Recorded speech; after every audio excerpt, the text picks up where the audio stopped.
এই যে পরপর মেনুগুলো সাজানো দেখছো, এগুলো আজকে দুপুরবেলা আমাদের বাড়িতে রান্না হয়েছিল। তাই দুপুরের মেনুতে ছিল আজকে ছোলার শাক আর আলুর দম, আর ছিল কচুটা পুরো আলু ভাজার মতো করে কাটা। সন্ধ্যাবেলা আজকে আবার ভাজা হচ্ছিল মালপোয়া।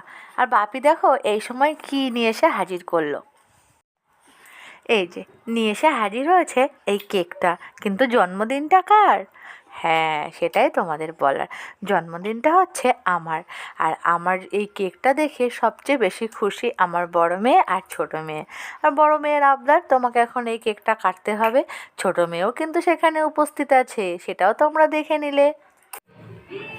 দেরি না করে তাড়াতাড়ি কেকটাকে ট্রেতে সাজিয়ে ফেললাম। আর মা আবার পায়েস রান্না করেছিল আমার জন্য, তাই পায়েসটাও মা বলল তুই এখনই প্রথম মুখে দে। তাই পায়েস আর কেক দিয়ে আজকের আমার জন্মদিনটা পালন হচ্ছে। তো বন্ধুরা, তোমরা সবাই আমাকে আশীর্বাদ করো, আমি যেন খুব ভালোভাবে সংসার করতে পারি, সবাইকে নিয়ে মিলেমিশে একসাথে থাকতে পারি। আজকের ভিডিওটা এটুকুই। Thanks for watching.